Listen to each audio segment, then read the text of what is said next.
It was an icy day on the island of Sodor. The engines were working very hard. They didn't mind the cold because they had toasting hot fireboxes to keep them warm.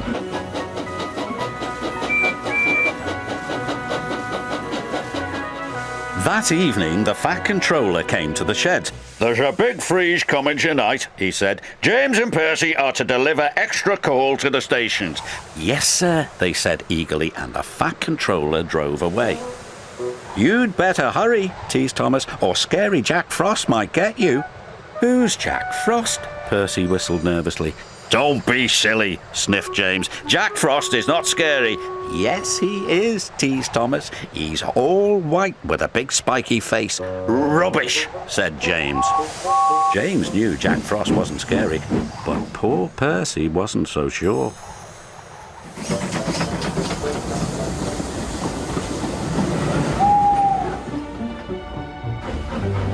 Percy shivered. "Jack Frost is not scary. Jack Frost is not scary. Jack Frost is not scary."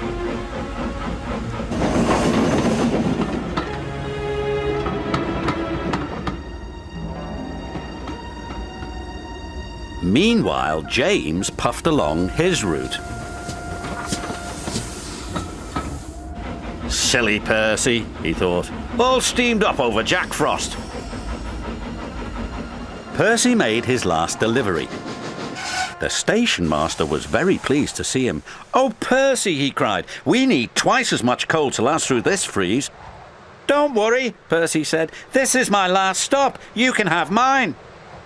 So Percy's driver parked him in a siding with only a lantern for company. "Do you think Scary Jack Frost will find me?" said Percy. "Jack Frost's not scary," chuckled his driver. "And don't worry, Elizabeth will bring you some more coal in the morning." And then his driver and fireman went home to bed. Late at night, the icy wind howled. It started to snow.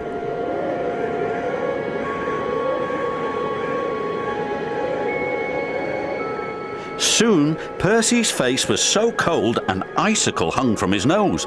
"Oh, bother," Percy stuttered, but it didn't sound like Percy. It was so cold he could hardly make a sound. At last, James was on his way back to the sheds.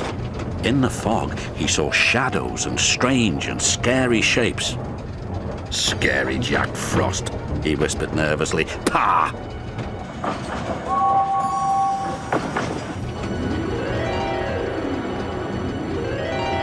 "Hello, James," muttered Percy icily.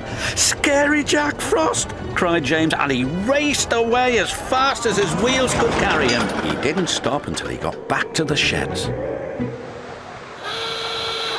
The next morning, Elizabeth brought plenty of coal. "Oh, my dear," Elizabeth chuffed to Percy. "It looks like Jack Frost really got you then." The firelighter started Percy's fire. Soon his ice mask melted away.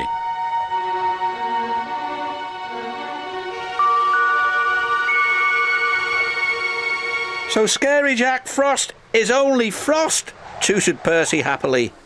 And soon he was as warm as toast. When Percy arrived at the sheds, James was bragging to the other engines.